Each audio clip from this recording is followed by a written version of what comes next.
Palapit ng palapit na. Ang December, sabi mo sa tabi mo, Merry Christmas. Baka sakali lang, makalimutan mo.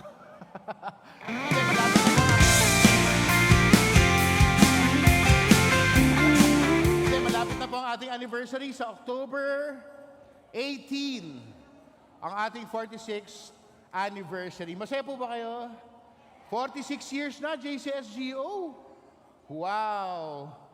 Tanong mo sa tabi mo, ilang taong ka na? Huwag mo na sagutin. Amen. God is good. And all the time. Our series for this month is, boom. Our series for this month is, My Steps. Yung isa natin, yung isang picture. Sinend ko sa'yo, Kev. Ang series natin today is, My Steps Are Light. My Steps Are Light. Di ba sa mga napag-usapan natin about the Holy Spirit, about ourselves, about Jesus Christ, tayo naman. Sa araw-araw na buhay tayo, at kilala na natin si Jesus Christ.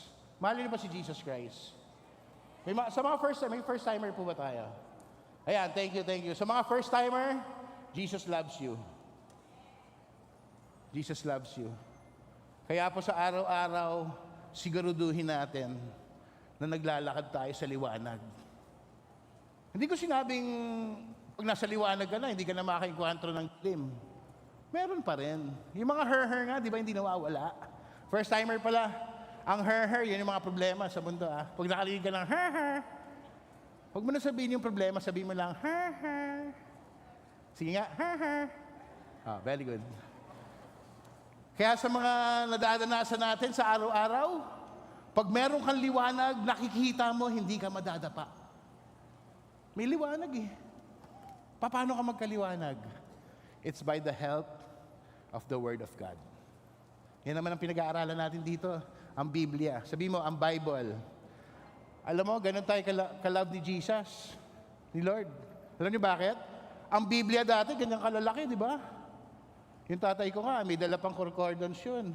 May dala pang malaking Bible, may giant print. Ngayon, praise the Lord, pinadali na sa atin ang Bible. Ginawang digital. Parang iba sumama loob ba? Hindi, maganda nga po, very convenient. Kasi sa phone mo, may Bible na. So magbasa na tayo ng Bible, yun ang ibig sabihin nun. High-tech na, sabi mo, kapatid. High-tech na. Sa Google may Bible. Sa application may Bible. Pero, sisiguraduhin mo din, maganda may physical Bible ka pa rin. Reference. Kasi iba pa rin yung pinrint eh. Iba pa rin yung talagang pinagpuyatan ng mga printer. Pero Bible is Bible. Amen. Today, my steps are guided by God's Word.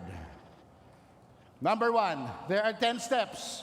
10 steps that we are guided by God's Word. Number 1, walk in the light of God by meditating on His Word, obeying it daily. That's number 1. Kasi the famous Bible verse is Joshua 1:8. Pinakamagandang Bible chapter sa Joshua. Okay. Thank you po sa mga nag-amen. Sa Joshua 1:8, keep this book of the law always on your lips. Meditate on it day and night, so that you may be careful to do everything written in it. Then you will be prosperous and successful. Etong moment na to, etong event na to, it was written, it was a message from God to Joshua. Di ba noong unang panahon, si God at yung kanyang mga disciples lagi nag-uusap? Joshua, Moses, Elijah, Elisha, yung mga prophets, kings, kinakausap directly ni God. Si Moses, si Abraham, si Isaac, si Jacob. Parang, sa ano po yun? Magbasa kayo ng Bible para nakatitig kayo sa akin. So this event was a message from God to Joshua. On the plains of Moab, dito nangyari yan on the plains of Moab, before Israel entered the promised land, to encourage Joshua to lead Israel successfully by obeying God's word. Yung pala yun, this book of the law, the Bible, na yung ating mga ancestors wrote it, inspired by the Holy Spirit, inspired by God. Ito yung mga batas, ito yung mga sinulat na para tayo sumunod. This book of the law. Doon tayo magsisimula. This book of the law shall not depart, but you will meditate day and night. Yung kinanta natin kaninang, for the Lord is good, sa Bible yun. His mercies endures forever. You just repeat it. His mercies, yung awa ng Diyos, endures forever. Kaya dun sa hindi naniniwala sa forever, eto na, may forever. Kalabitin mo yung katabi mo, sabi ko sa'yo, may forever. At ikaw yon, ang mercy ng Panginoon endures forever. Number 2, walk in the light of God by delighting in His Word, and your life will bear lasting fruit. Again, walk in the light of God by delighting in His Word, and your life will bear lasting fruit. In Psalms 1, 2, and 3, but who delights in the law of the Lord, and who meditates on His law day and night, that person is like a tree planted by streams of water, which yields its fruit in season. Law na naman. Because this is the Word of God. Batas. Kung ngayon, meron tayong mga usap-usapan sa Senado, yung mga batas-batas na yan. Ito ang batas. Ang Biblia. Ngayon, kung nahirapan kayo magbasa ng Bible, babasahin mo lang naman eh. Kung meron kang hindi naiintindihan, maghanap ka ng legit na pastor. Magtanong po kayo. Kung hindi kayo satisfied sa Google, magtanong kayo sa isang super Christian na pastor. Kasi baka may iba, sabi lang sila, tungkol kay Jesus yan. Delikado yan, delikado. Etong Psalms 1, 2, and 3 is the psalmist David. Hindi pa siya hari dito. Ano pa lang siya nun? Shepherd and a harp player. Psalmist. Sa Psalms, marami tayong makikita mga kanta because of the heart of David. And this happened, a fruit in season. It means to contrast the life of righteous with the wicked. Sinong righteous? Sabihin niyo mabait, malapit sa Diyos. Wala, puro wicked tayo. Again sino dito ang malapit sa Diyos? Malapit. Sinong wicked? Sana wala magtaas ng kamay. Ushers, ready? Psalms is the contrast of life, which differentiate wicked to the righteous. That is delighting in God's word, who brings fruitful life. Kasi dalawang buhay natin Isang mabuti, isang masama. Minsan ganun tayo. Meron tayong bad side, meron tayong good side. Kumbaga sa Star Wars, meron kang dark side Ako naranasan ko na po yung dark side ko. Ayoko na pong balikan yun. Huwag niyo na po ako i-judge. Pinatawad na ako ng Panginoon kung ano man yung pinagagawa ko noon. That was my dark side for 10 years. Pero when I went back to the light, and He is my light, parang bumalik lahat. The creation started everything. Di ba? Ano yung sa Genesis 1:1? And God created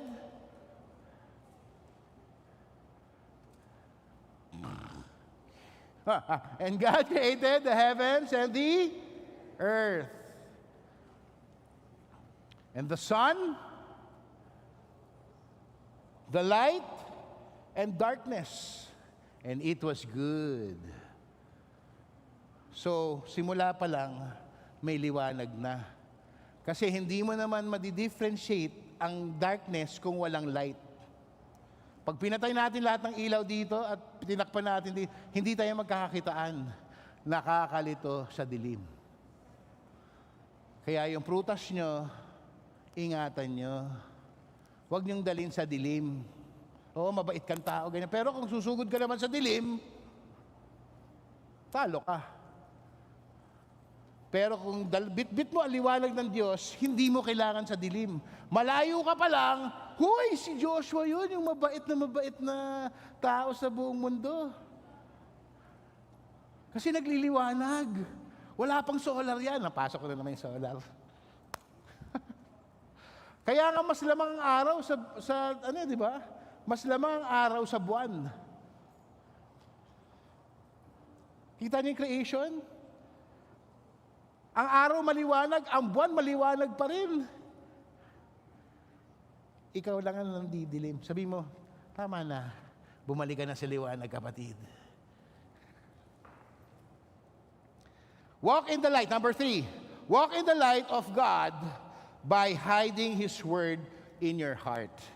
Walk in the light of God by hiding His Word in your heart. In Psalms 119:11, again, wala namang description kung sino to, pero it's a psalmist. I guess it's David. I have hidden your word in my heart that I might not sin against you.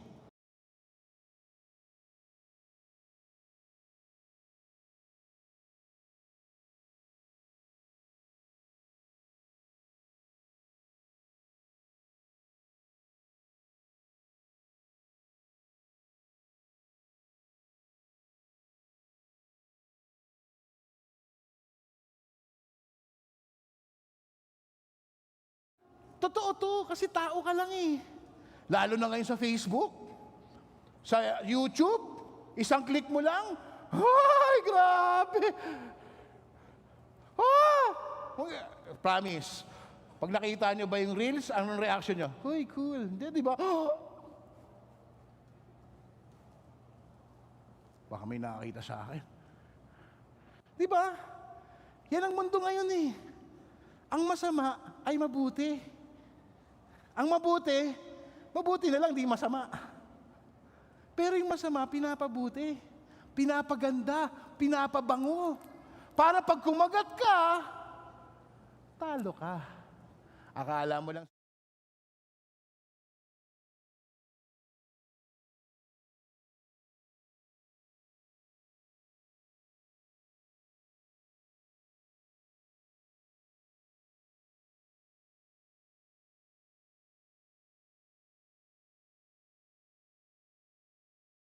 I have hidden your word in my heart.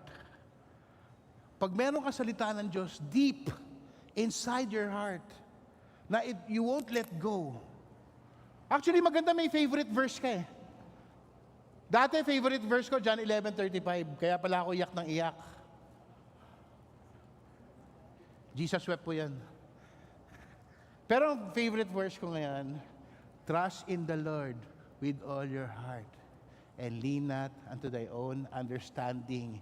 In all your ways, acknowledge Him, and He will direct your... Saan yun? Proverbs? Google. Trust in the Lord. Alam nyo, yun ang pinakamagandang gagawin natin sa buong buhay natin. Magtiwala sa Panginoon. Kahit sa last minute ng buhay mo, tiwala pa rin sa Panginoon. Magkakasakit ka, masasaktan ka, aapihin ka, kung ano-ano pwedeng mangyari sa'yo, kasi tao ka lang. Pero sinabi ni Lord, trust in me. Trust in the Lord with all your heart. Lean not unto your own understanding. Oo, matalino ka, graduate ka, ganito, ganyan. Lahat ng doktor, ni-rate mo. Doctorate. Oo.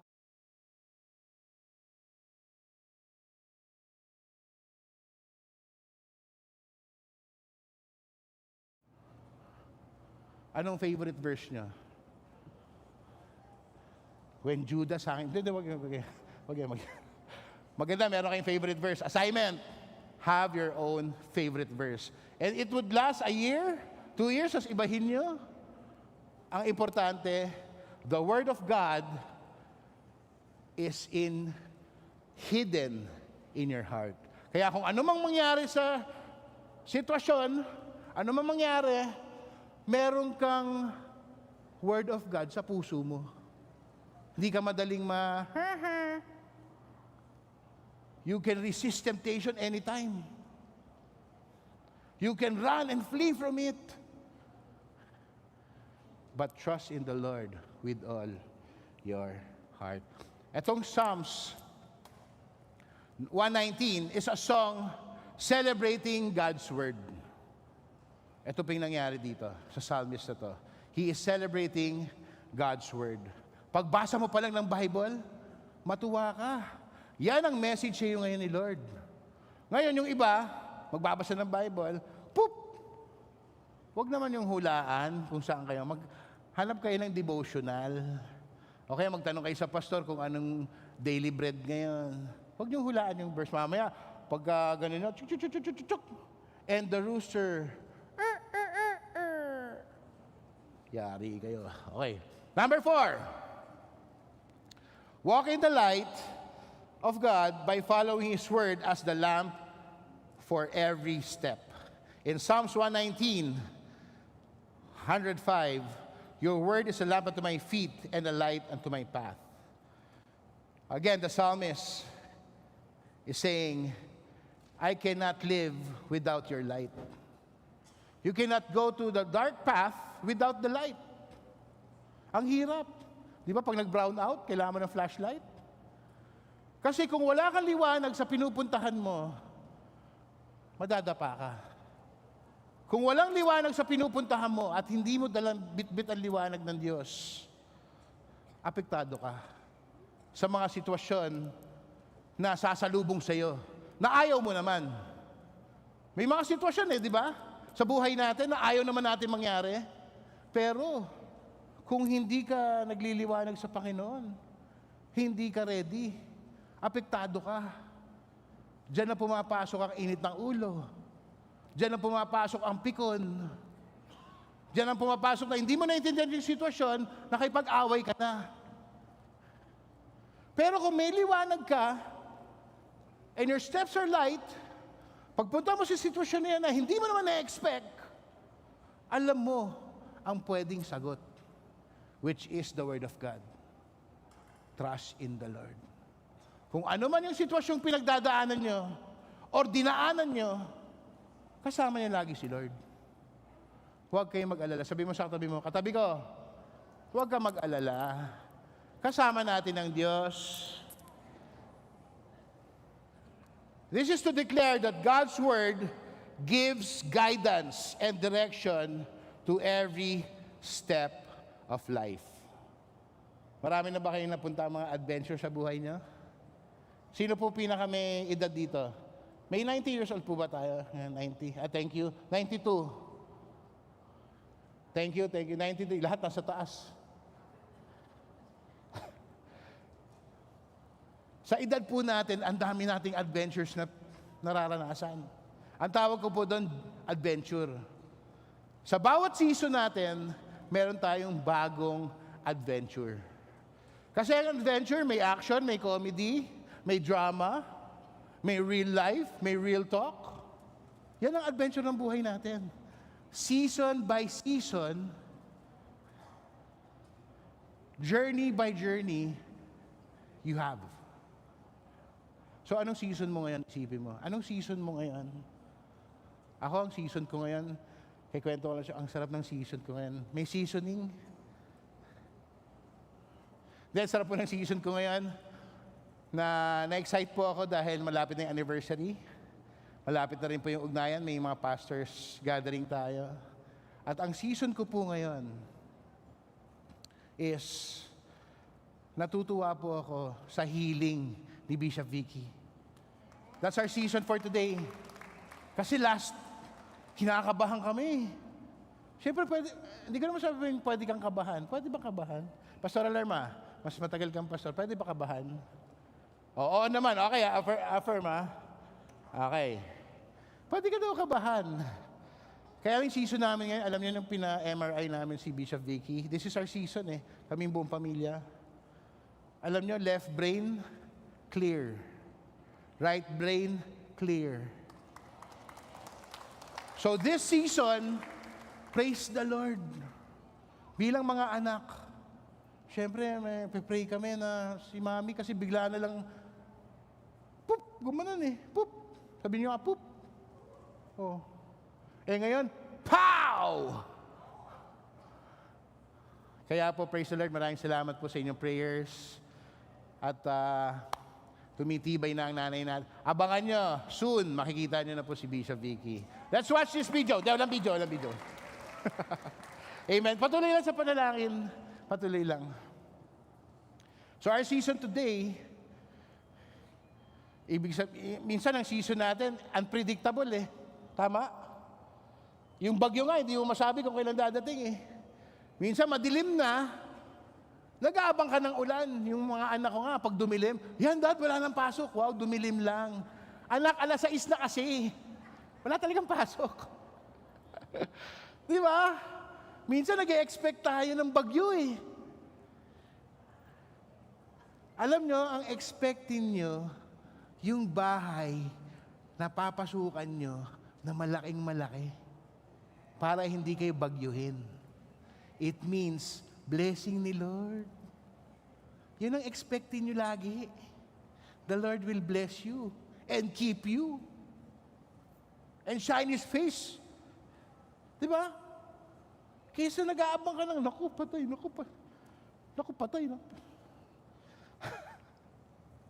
Okay, saan na tayo? Number 5. Walk in the light of God by keeping His Word close to your heart every day. Tingnan mo, sa Bible, ang salita ng Diyos lagi sa puso. Alam niyo kung bakit? Iisa lang ang puso mo Alam mo ng word of God, ilagay mo sa kidney, dalawa yan. Left or right? Lungs mo, left or right? Puso, iisa. Literal. Ilagay mo ang salita ng Diyos sa puso mo para hindi mo makalimutan. Anong promise sa'yo ni Lord? He will never leave you nor forsake you. Isa puso mo yun. Para kung nasa sitwasyon kang dilubyo, He will never leave me nor forsake me. That's your promise, Lord. Ibig sabihin, Lord, kahit wala na akong pambayad sa ganito, wala na pambayad, hindi mo ako iiwan, hindi ka iiwan ni Lord. Mag-ipong ka. Gastos ka siguro ng gastos. Pero, ang gagawin ni Lord, bibigyan ka ng wisdom and knowledge. Paano ka ma-solve yung problema na yan? Kasi partnership si Lord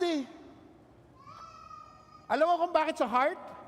It's a big partnership between you and the Lord. Ang investment mo is to invest in the kingdom of God by putting His Word in your heart. First investment na pinakamaganda.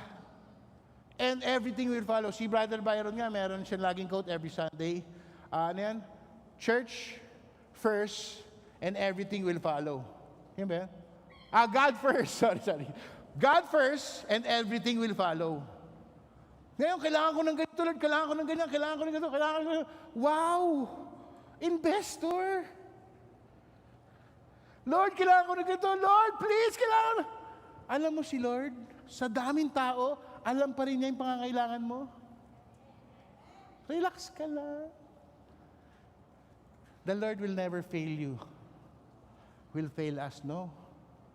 He created us to worship Him, number 1. And part of that creation is your blessing. He created you to be blessed. Ngayon, mainipin ka lang kasi. Relax lang. Alam ni Lord yung timing. Alam ni Lord kung kailan mo kailangan mo makuha. Kasi baka pag minadaling bigay sa'yo, tamang milyonaryo ka lang. Hindi. Si Lord is in order. Lahat. His steps, His moves, His sweet, sweet time. Maging sweet ka rin. Kita nyo? In His own sweet time. Ba't sinabing sweet time? Kasi pag hindi mo nakuha yung nakukuha mo, ang pait na mukha mo eh. Eh si Lord is sweet. In His own sweet time, you will have your blessing. Amen? That's why, dito, in Deuteronomy 6:6, these commandments that I give you today are to be on your, di ako nagsabi niya na, heart na naman. Sabi mo sa tabi mo, kamusta yung puso mo? Kaya ayusin mo yung puso mo. Kasi dyan ang titira ang Word of God eh. Tapos yung tampo-tampo ka pa, bla bla bla. Ayusin mo yung puso mo, kapatid. Sabi mo, kapatid, pakialog yung katabi mo, kahit di mo kilala. Pakialog. Ayusin mo yung puso mo. Tampo-tampo ka pa dyan. Tapos pag hiniga ka, kasalanan nilo. This event in Deuteronomy was Moses on the plains of Moab before Israel entered Canaan, to urge Israel to love God wholeheartedly and keep His commandments in their hearts. Di ako nagsabi niya, ha?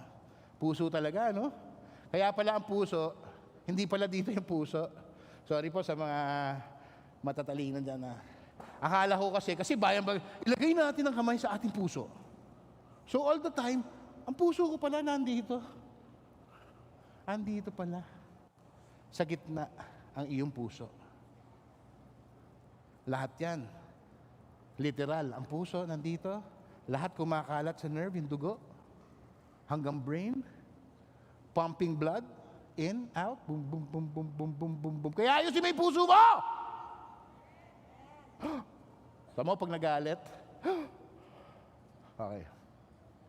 Eh, huwag ka lang magalit. Sabi mo, kapatid, huwag na magalit. Sabi mo sa katabi ko, love lang. Patawarin mo na siya. Sabi mo, I love you. With the love of the Lord. Ano tayo? Okay, Number 6. Walk in the light of God by making His Word the foundation of your life. Kala nyo, heart ulit, ha? Foundation na to eh. Ito yung nabubuhay ka eh. Ito na yung araw-araw mong pagtayo. Araw-araw mong paglalakad. Araw-araw mong tumatakbo. Araw-araw ka naghihirap. Araw-araw kang kumikita, nagpapawis para kumita sa araw-araw. Ito na yung oras na may diskarte ka. Ito na yung oras na meron, minsan wala. Ito na yun, life. Say life. So walk in the light, in His Word, the foundation of your life. In Deuteronomy 11:18, listen. Fix these words of mine in your heart and minds. Tie them as a symbol on your hands and bind them on your foreheads. Bakit sinabi yan? Dikit mo yung Word of God sa buong katawan mo, sa buong buhay mo. Ngayong nasa puso na yan, ipakita mo naman sa buong mundo na nagliliwanag ka. Eh, naimbita ka. Pare, Joshua, halika, punta ka sa bahay na, inuman tayo, gawa tayo ng masasamang bagay. Ganon yung invitation sa'yo. No? Halika, punta ka sa bahay, gawa tayo ng mga hindi ka lulugod ng Diyos, punta tayo sa bahay. Sandali lang, pre, meron kaming Bible study. Saglit lang to, ikaw naman ako, di ba Kristiyano ka? Ikaw ang opening prayer. Sa closing. Kailangan ka namin. O pupunta ka, hindi. Wala sumagot ah. Oh, thank you po. Pagka ganun, sabi mo na lang, pagpe-pray ka kayo online. Hindi mo kailangan kang makisama eh. Kasi pag nakisama ka, nakisama ka na nun. Pero may mga lugar naman na alam mo namang nag-gather kayo, mag-share ka naman ng Word of God. Pakita mo yung pag-ibig ng Diyos. Pero kung grabe yung sitwasyon, pwede ba ibang araw magkita tayo? May ganun eh. Lifestyle. You can say no anytime. Walang problema doon. Basta kung alam mong alanganin ka, say no. Kung alam mong pagkatapos ng party na to, sasabit ka, say no. I'm not judging, ha? I'm not judging. I'm just telling you, anytime you can say no. Because tomorrow's another day. Magkita na lang tayo ulit. Invite ko kayo sa Bible study namin. Hindi corny yun. So tayo Bible study sa Sangyupan. O di ba? Pero, if evil is in front of you, and alam mo namang He's inviting you, say no. Easiest word that you can say, and God will be happy for it. Just say no. Kung yung mga transactions mo, alam mong flood control ang lalabas, no. Ay, hindi na tayo friends. Huwag naman. Friends pa rin tayo, pero no. Huwag kayong magalit sa tao. Magalit kayo sa sitwasyon. Kasi love your neighbor. Isa lang kalaban natin ang Satanas sa Diablo. Yan lang ang kalaban natin. Sa kanya kayo magalit. Sa kanya nyo ilabas yung hindi nyo gagawa. Kasi demonyo na yan eh. Mas Russia yan eh. Pero huwag kayong magagalit sa tao. Huwag kayong magagalit sa kapwa-tao. Kung meron hindi pagkakaintindihan, pag-usapan. Kung hindi talaga, mag-pray at magsabi na hindi talaga natin mapag-usapan to. Pasa Diyos na lang natin. Pero importante, nagmamahalan tayo sa isa't isa. Hindi tayo BFF. FFF. Pero, mahal kita dahil mahal ka ng Diyos. Sabi mo, I love you. With the love of the Lord. Parang humina. Kaya, pag-ibig lang. Ito po ang message ng Deuteronomy 11:18. When Moses said his farewell message to Israel, to remind God's people to treasure His Word and teach it to the next generation so that they would remain faithful. So lahat ng pag-aaralan natin dito, we pass it on to the next generation. We pass it on. Alam na, nakakatuwa nga po sila Teacher Telma, yung Children's Church natin, nagtuturo sila nung good kings, evil kings, mga ganun, di ba? Yung, nakalimutan ko na po Kasi kasama kami doon Di ba? Yung ano? Yung Old Testament, good kings, evil kings, tapos gagana pa si Moses.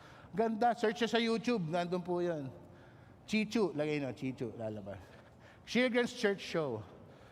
Tapos sinuturo na nila sa bata, New Testament, Old Testament. Di ba? Tinuturo na yung good kings doon, all bad kings, yung creation. Mga may din doon. Bata pa lang, tinuturuan na. So, the Word of God in your heart, pass it on to the next generation. Kaya share God's love. Pasa nyo. Huwag niyong sarilihin yan.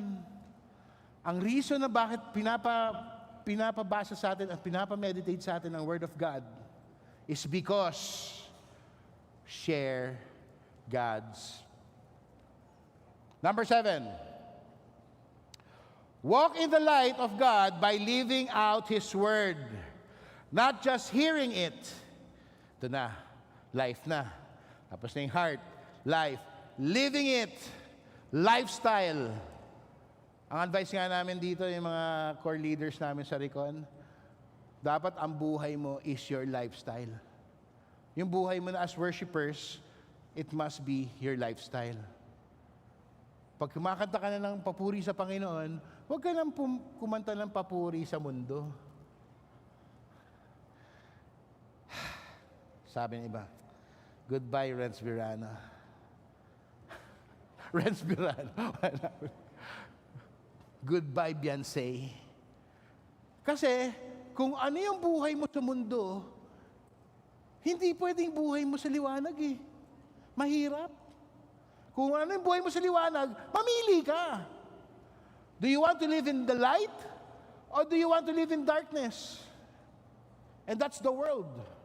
We are the world, but we are not of this world. Tandaan nyo.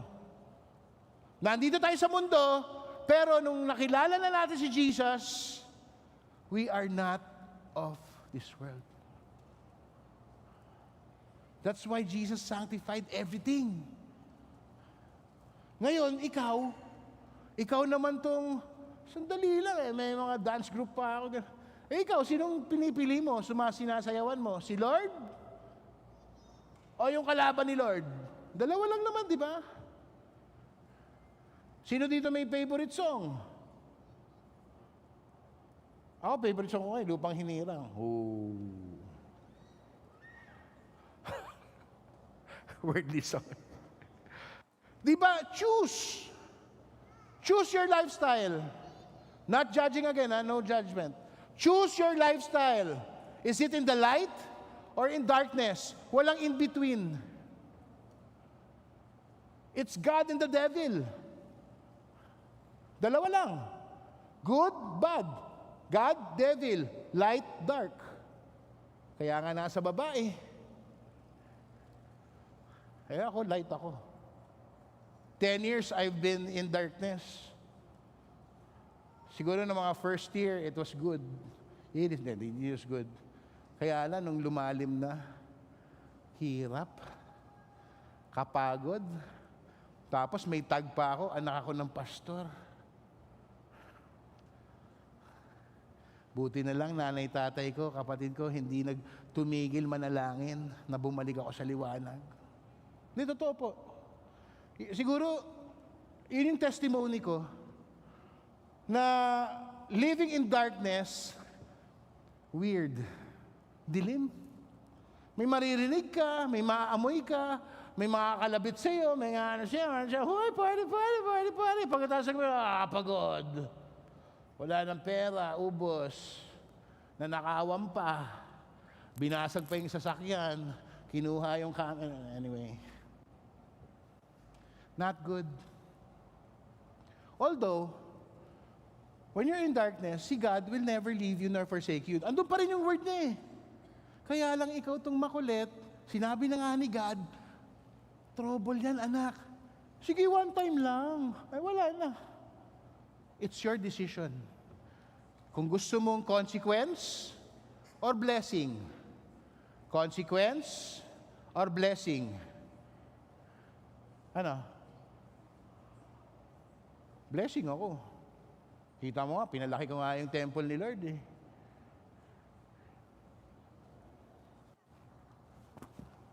Okay. Saan na tayo? Number 7. Ito, maganda.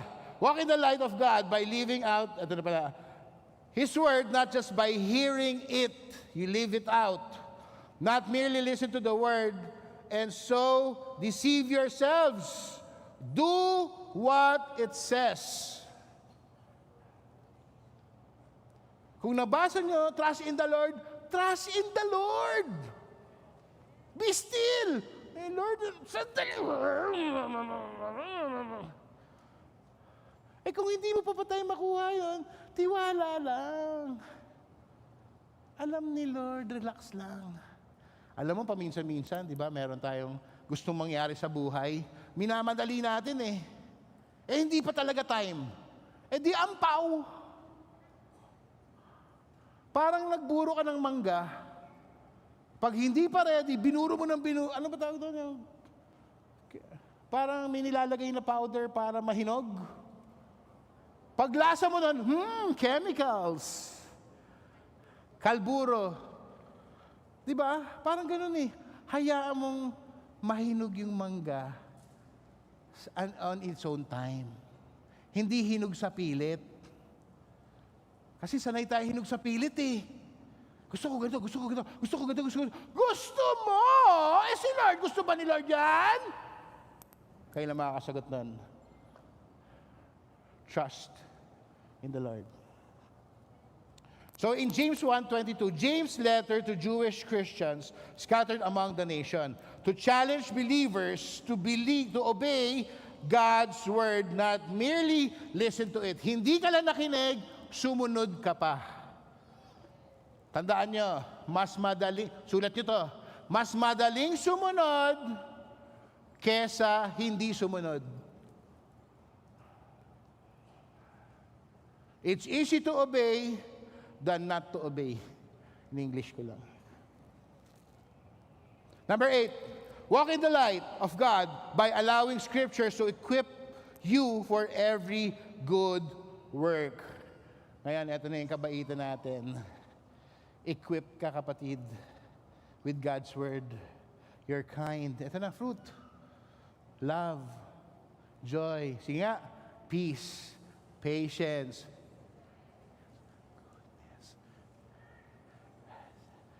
Sobra na. Hope. Hindi, walang hope. Self-control. Ito na, every good words. Now, Paul has written this from the prison of Rome to Timothy, to remind Timothy that Scripture is inspired by God and equips believers for every good work.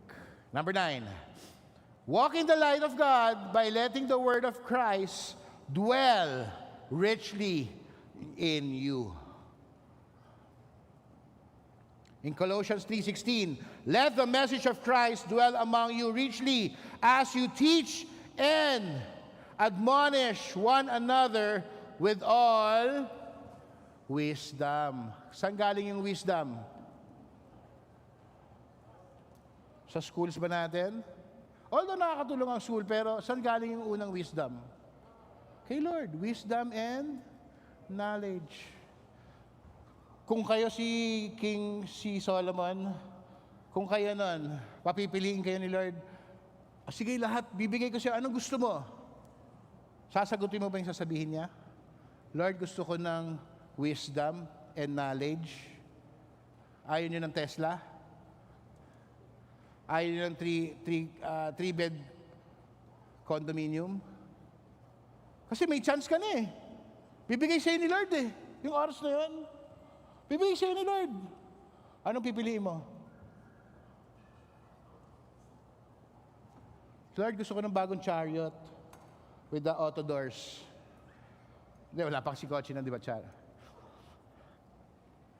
Gusto ko ng bagong kabayo, yung pula para mukhang Ferrari. Yung may pipiliin niya? Gusto ko ng millionaire's house. Houses. Hindi. Ang pinili niya, ano? Wisdom and knowledge. Nung narinig ni Lord yon, in-honor siya. Ano binigay sa kanya? Wisdom and knowledge and riches followed. Ngayon, niisip ko nga yan eh. Hari na kasi siya eh. Marami na siyang payamanan. Di ba? So, binabalansin rin siguro niya. Kaya lang yung puso niya, hindi material. Minsan yung puso natin, nagiging materialistic. Gusto ko nito, gusto ko niyan, gusto ko niyan, gusto nito. Gusto ko ng kwan, gusto ko ng... Put God first. Ano mo nang gusto ni Lord, tapos yung gusto mo. Put Him first. Kaya lahat sa heart eh. That's why Paul's letter to Timothy, in-encourage niya yung scriptures that's inspired by God. And He is equipping the believers. Ang kausap ni Lord dito, tayo. na ikaw na naniniwala sa Diyos. Mahal mo ba ang Diyos? Mahal mo ba ang Diyos? Mahina? So be equipped by His Word. Number 9. Walk in the light of God by letting the Word of Christ dwell richly in you. In Colossians 3:16, let the message of Christ dwell among you richly as you teach. Sinabi ko na ba ito? Di pa. Ulitin lang. Paul's letter to the church as you teach one another with all wisdom. Paul's letter to the church in Colossae to encourage believers, let Christ's word shape their worship, relationships, and daily lives. So the Word of God also has to do with your relationship. Relationship! Minsan, solo ka eh. Ayaw mo nang may kausap. Hello. Gusto mo, ikaw lang. Ang gusto ni Lord, meron tayong relationship. At ano yung number 1 relationship? Our relationship with Jesus Christ. Personal, ingatan nyo. Huwag niyong saktan yung relationship na yan. Huwag niyong pabayaan. Huwag niyong iligaw. Mas marunong ka pa sa relasyon mo kay Lord. Ang basic naman ng relationship na hiningi sa atin ng Panginoon. Love the Lord your God with all your mind. And so love the Lord your God with your whole body. Love the Lord your God. That's the best relationship you can have. And everything will follow. Love the Lord your God. Alam mo, everything will follow. Love your neighbor.